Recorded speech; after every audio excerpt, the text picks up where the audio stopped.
Hey folks, it's Rob Flux here with another Sunday session, and tonight is open mic night, which means it's your chance to ask me any question you want and see if I can help you on your property development journey. Now, we do open mic nights typically on the first Sunday of every single month, and in order to prepare for that and get a question there, I encourage you to click on the links below. Submit your questions early. That allows me to do any homework that I need in order to prepare and answer your question. Now, that said, we've got a ton of questions today, and I'm looking forward to helping every single one of you on your journey. So our very, very first question comes from Daniel, and Daniel says, how do I do a comprehensive feasibility study or appraisal of land before buying it without spending a lot of money? Okay. This is a question I get a heck of a lot. And firstly, it comes from people that are typically fairly new in the property development journey, and they're not quite sure where to start. But fundamentally, they're looking for a software solution to actually solve the problem, to actually know what is all the plugs and inputs that I need to put into that. But here I'm telling you right now, it's not about the software, folks. It's about understanding two basic principles that go into any feasibility. That is understanding your sales process, so what I should be buying it for and what I should be selling it for, and getting very, very realistic with that, and doing a fantastic site analysis process and identifying every issue, challenge, and problem that's going to exist on your site.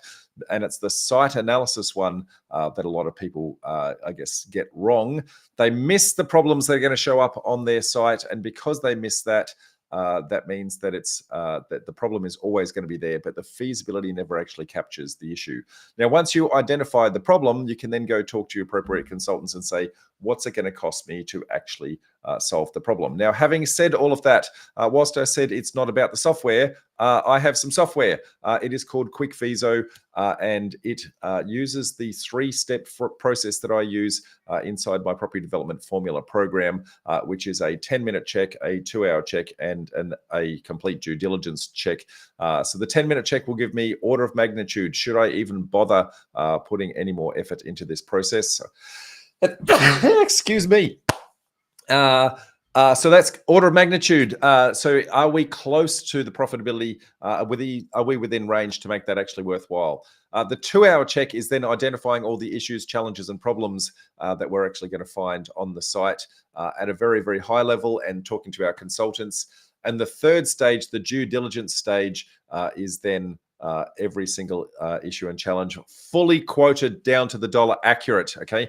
Now in QuickFeaso, we've got over 300 line items in there for all the different things to prompt you for things to actually put into your site analysis. So they're questions that you should be asking yourself to say, has my site got this? Now, there's probably more issues and challenges that might exist out there. So this is not a complete and exhaustive list, but you can customize this to do anything that you want. So my encouragement is actually go and have a look at that. And if you're not quite sure how to do a site analysis or anything like that, then I'm going to encourage you to actually go do our free course. It's called the 7-Step Formula to Financial Freedom. It's going to give you some insights into what you need to consider on your property development journey.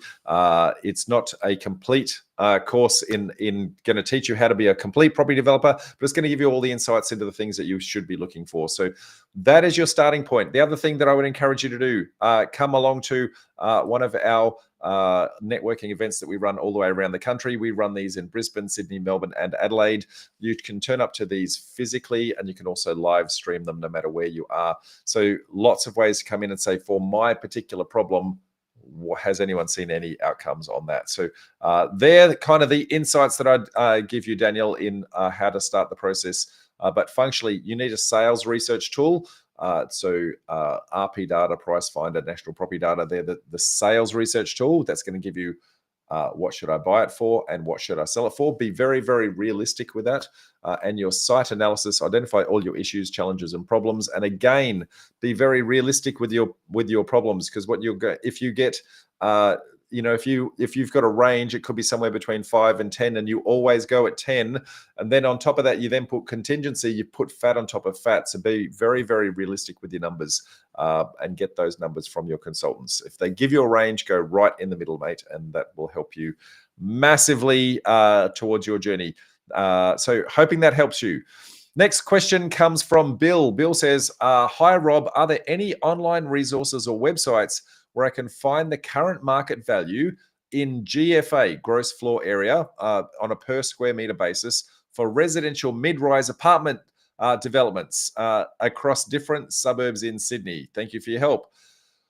Bill, that is a very detailed question with regards to the info that you want. And the answer is there are lots of tools that will help you to actually get the answer, but none of them will give you the answer. And the reason for that is, as strange as it might seem, if they give you the answer, then you're only going to log into that software platform for 1 month. You're going to get the answer, and then you get out of Dodge, and they lose their subscription model.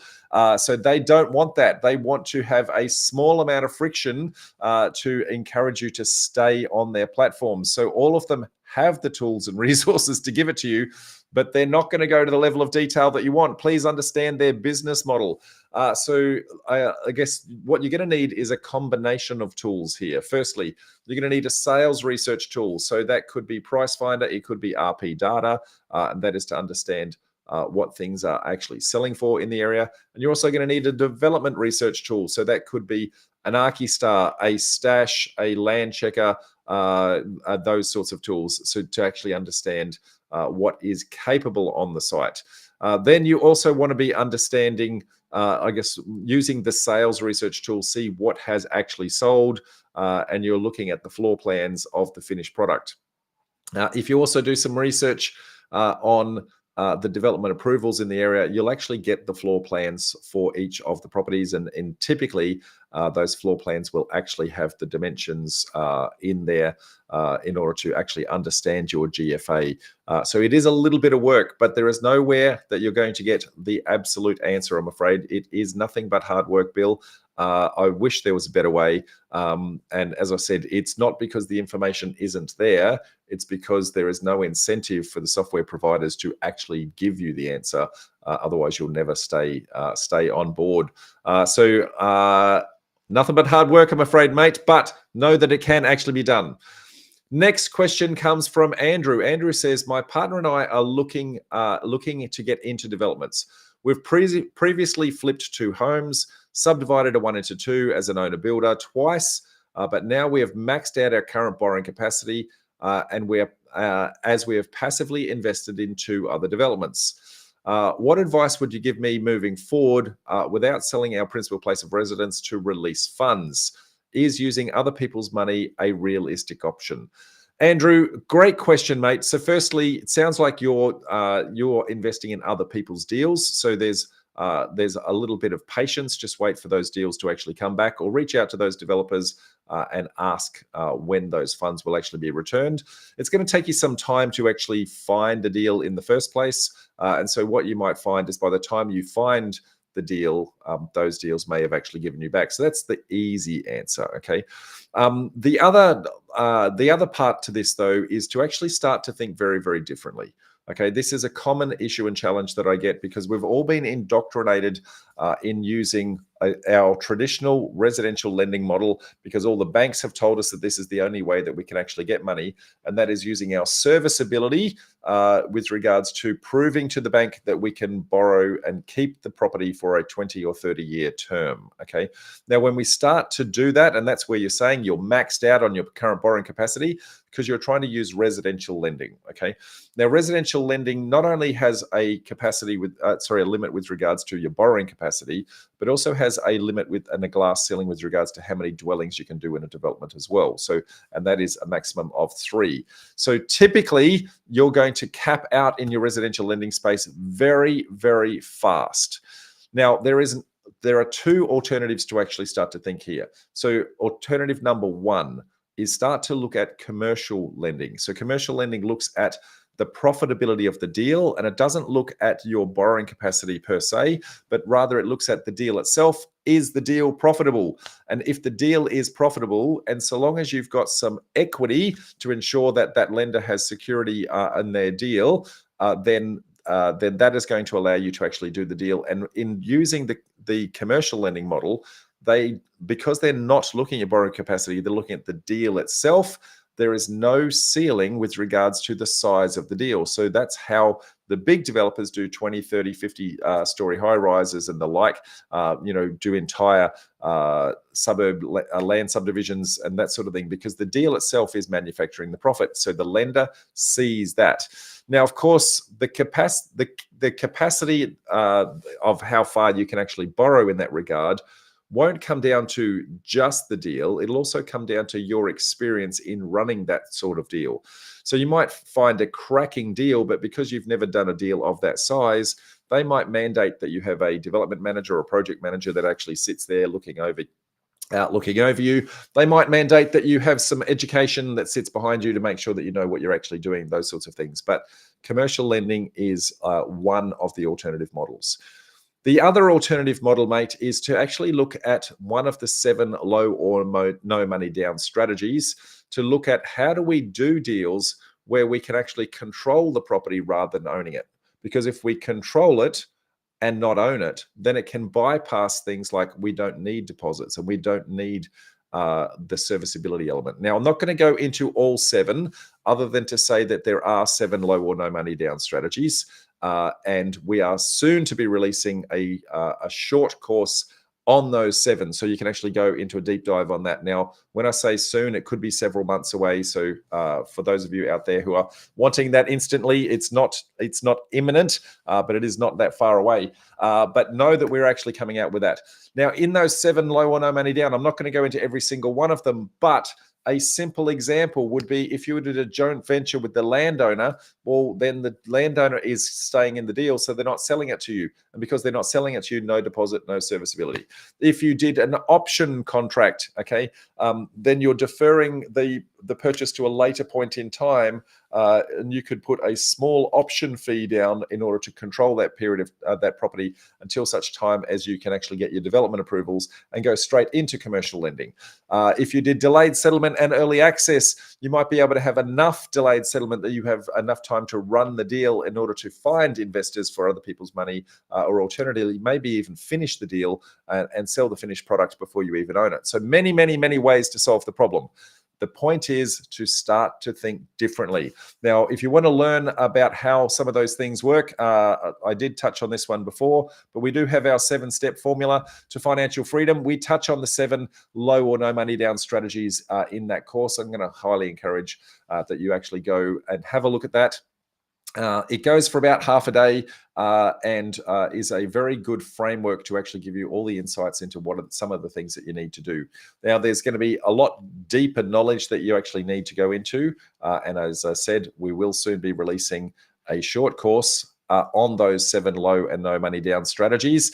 So watch this space, my friend. Hope that helps. Next one comes from Knocknoy. Knocknoy says, hi.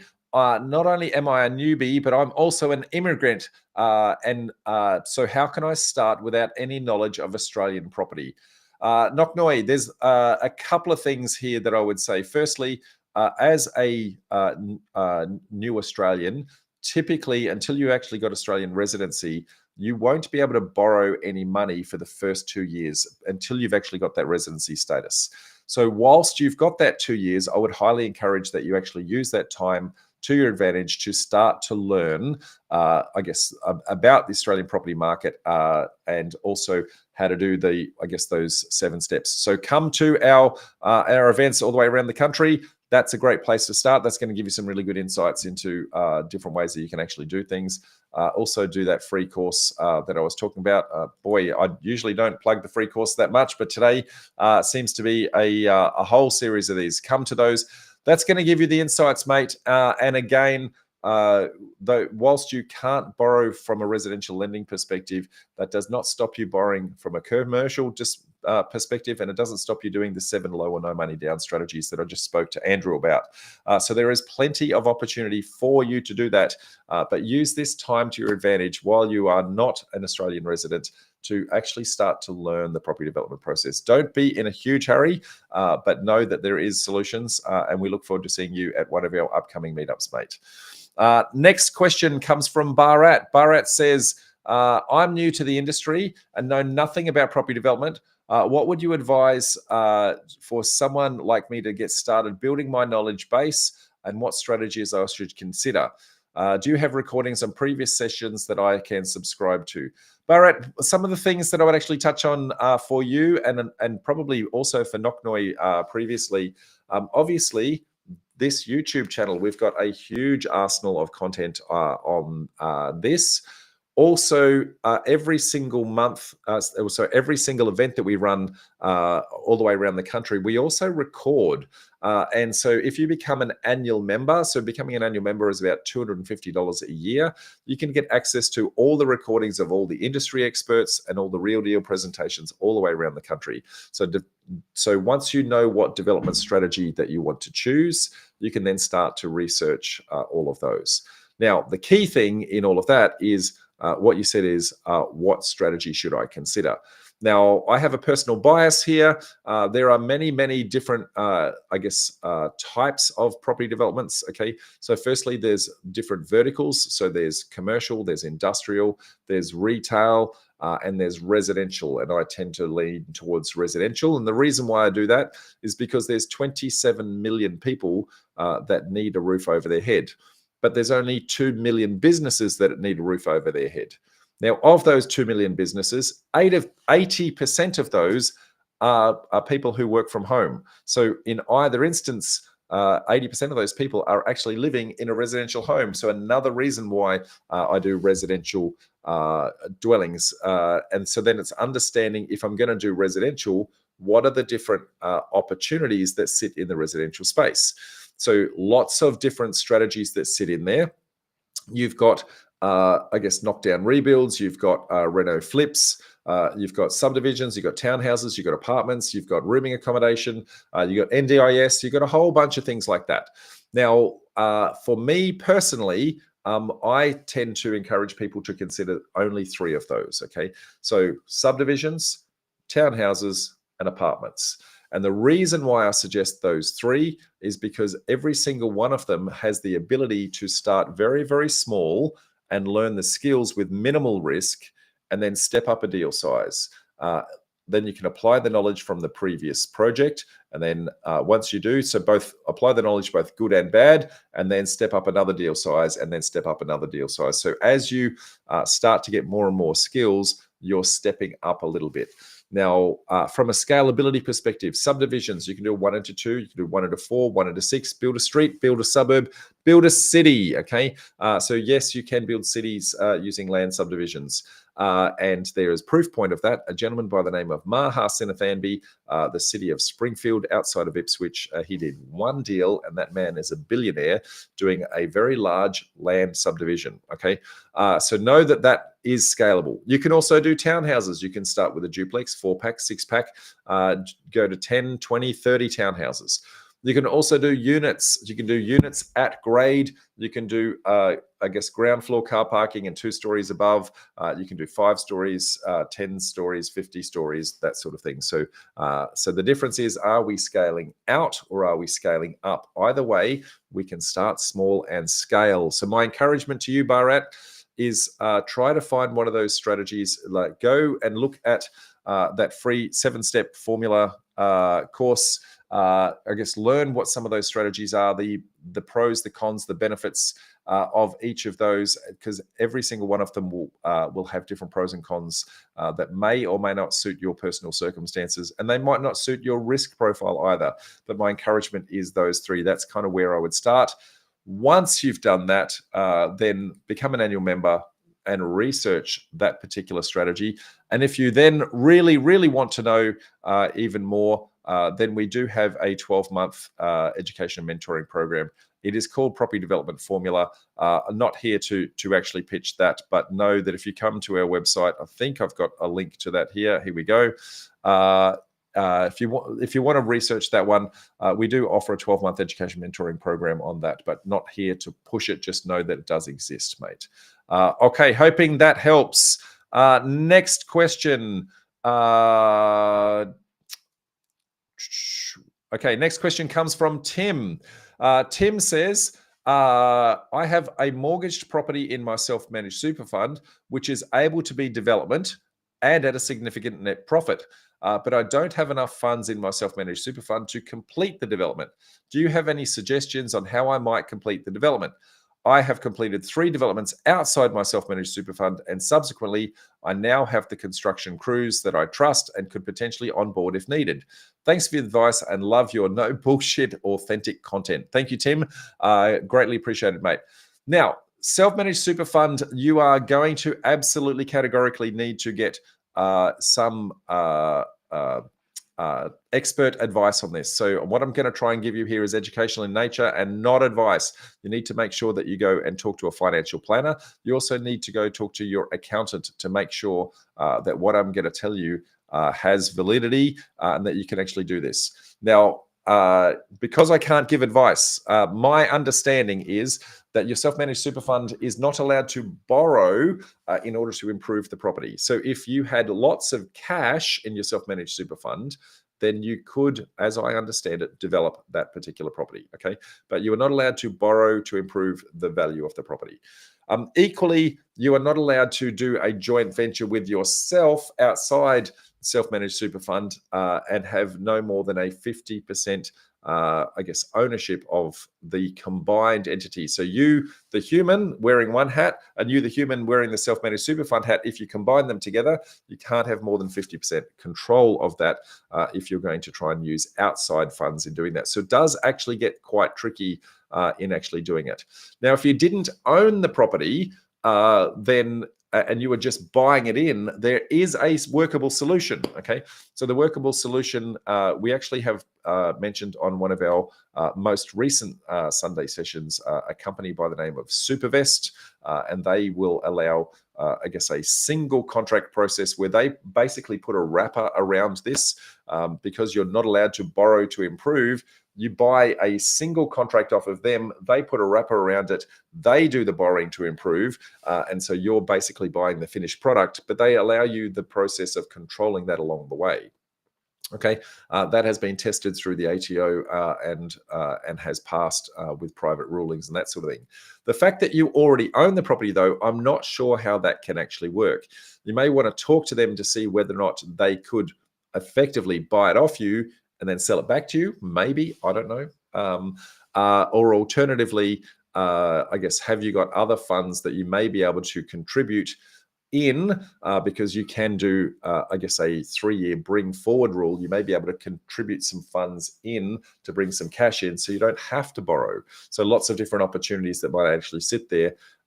Unfortunately, if you can't do any of those, though, then you're kind of trapped because you won't be able to do that. The only thing you could do potentially would be to partner with somebody else who is not you outside of that self-managed super fund and have them actually, partner doing the deal. So you have no more than a 50% controlling ownership. Either way, please make sure that you go and seek advice on that.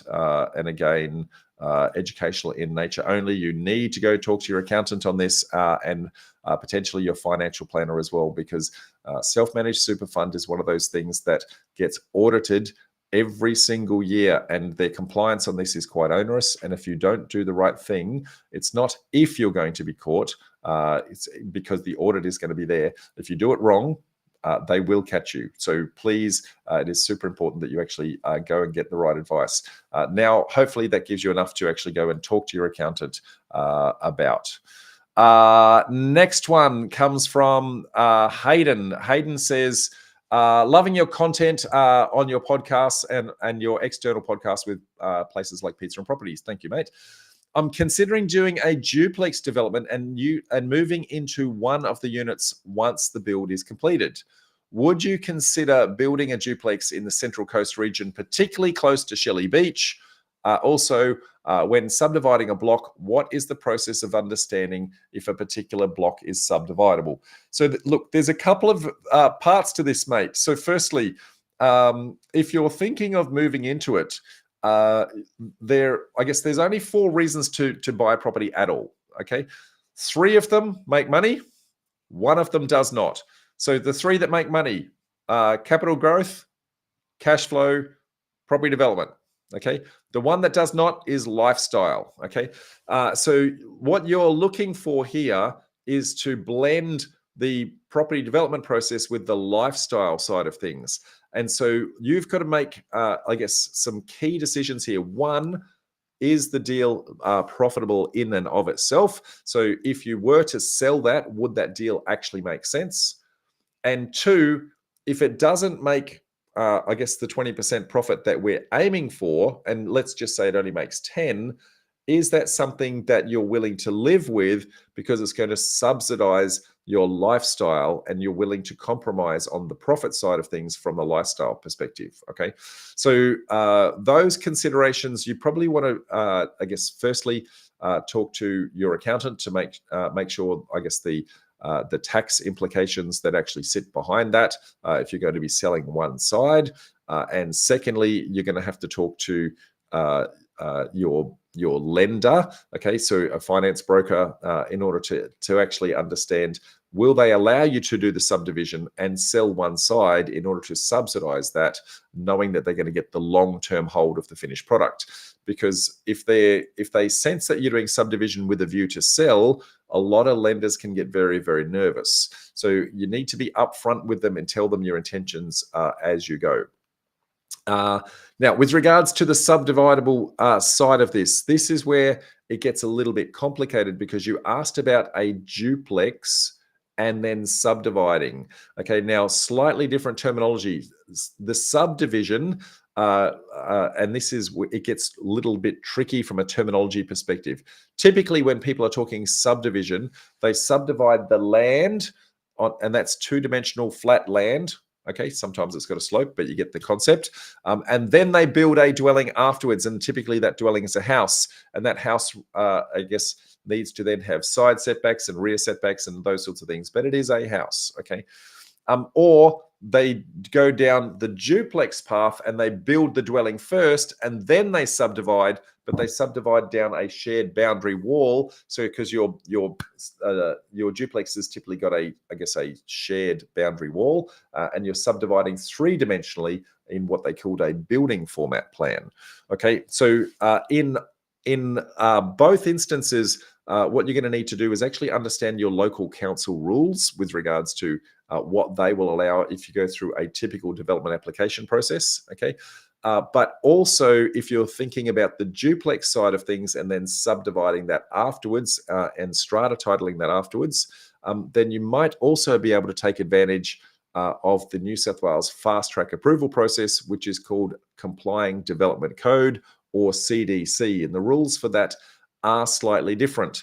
Now, CDC does not go through a town planner, but instead goes through a building certifier. And so you're going to need to have one conversation with the town planner to say, if I do a full development application process, what will that look like? And you'll have a second conversation with a building certifier to say, well, if I go down the process of the fast track approval with a duplex, what would be the rules there? And they will be slightly different, okay? So hoping that points you in the right direction, mate. Next question comes from Tim. Tim says, hey, Rob, if I buy a property with an existing dwelling on it and then add 2 additional new dwellings to that land over an 18-month period, when I strata title the 3 dwellings separately and sell the strata title land with the existing dwelling on it, is this subject to the 50% capital gains tax concession? Tim, be very, very, very careful here, okay? You are going to need to talk to your accountant, okay? I cannot stress this enough. CGT, capital gains tax, is typically applied based on your intention for a long-term hold of a single dwelling, okay? When you are developing, then the ATO is going to deem that you're in the business of property development, and because you're in the business of property development, they typically won't give you CGT, and instead it will be GST, goods and services tax, because they deem that you are providing a service to the community, or goods being property, and so it's one or the other. It is very, very, very, very rarely both. Now, it can be in very rare instances, but 99% of the time it's not.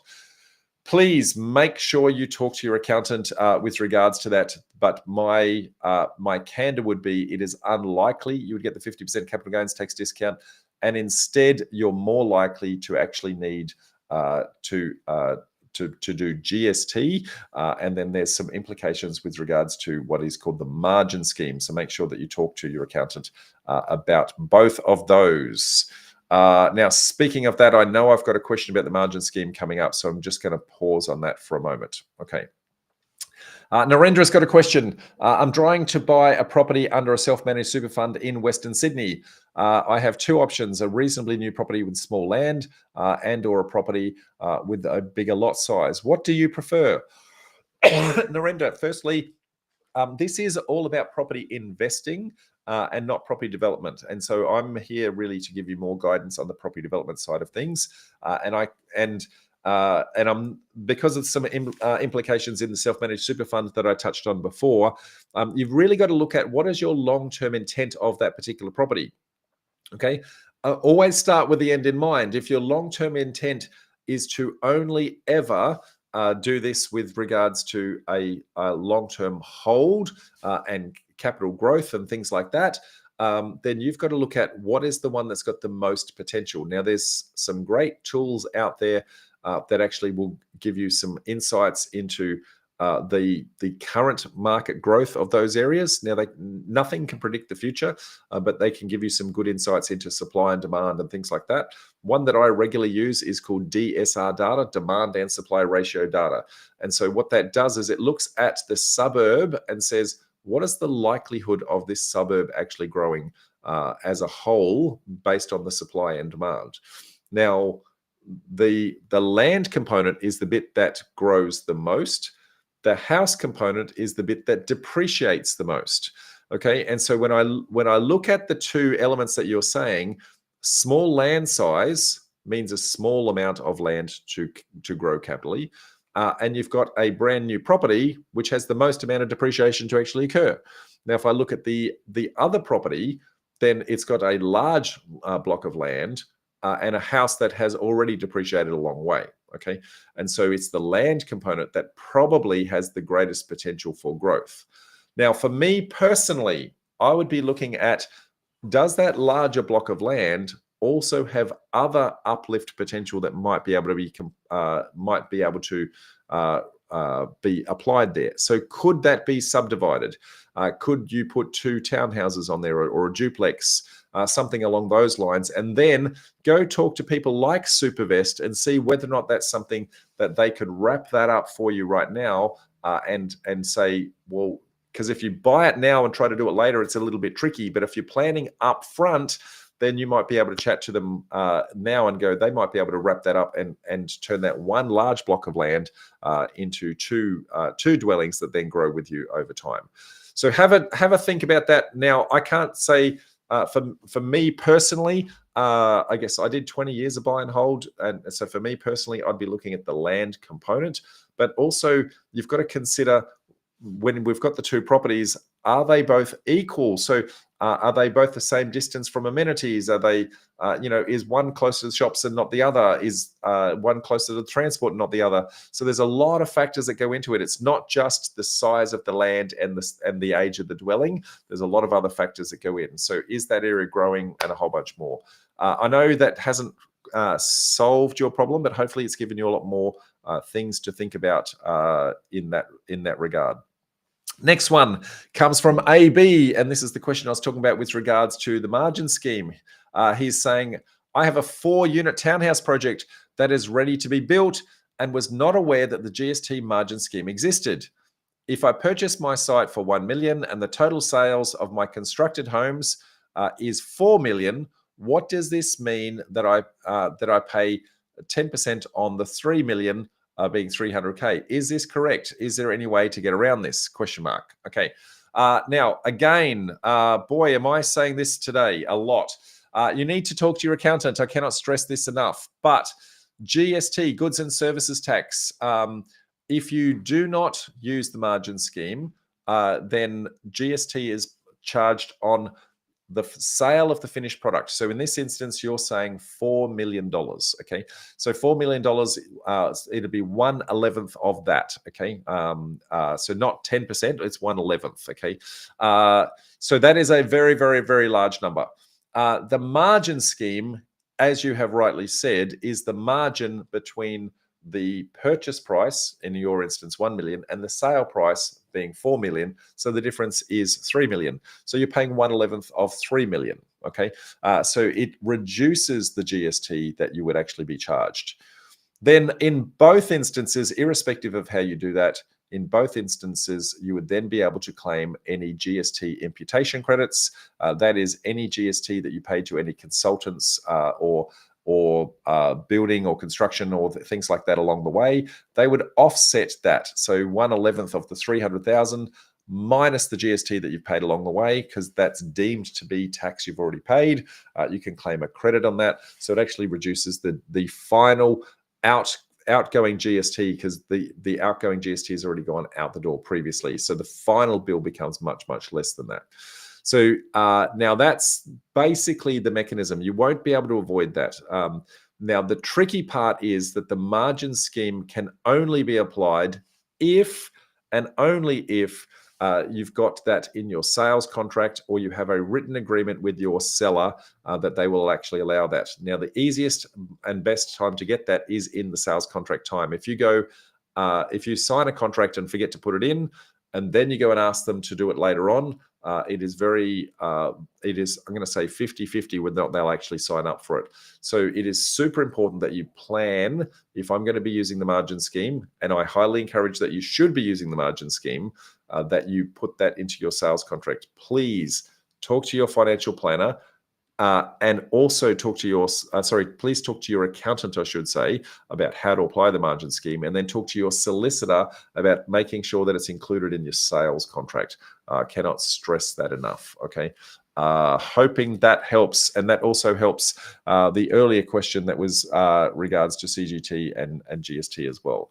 That said, folks, no, one more question from Jordan. And it says, when considering subdividing and wanting to sell the rear land, is there a way to avoid the CGT or at least keep it to a minimum?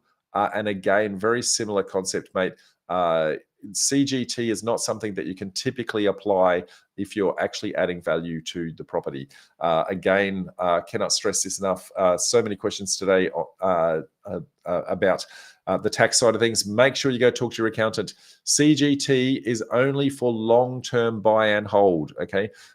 Where you're getting a capital gain for holding the property for a long period of time.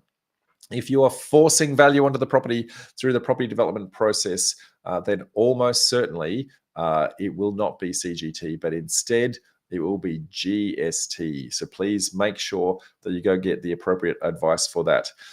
There we have it, folks. Big session today. Hope you got plenty out of it.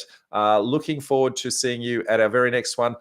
Looking forward to seeing you at one of our upcoming meetups. We run these, as I touched on before, all the way around the country. We run them in Brisbane, Sydney, Melbourne, and Adelaide. I guess the events are on at 2 p.m. on a Saturday in the local jurisdiction. The cadence of this is the first Saturday of the month is always Melbourne. The second Saturday is always Sydney. The third Saturday is always Brisbane. The fourth Saturday is always Adelaide. Soon we will be going to Perth. We're just trying to put some plans in place for that.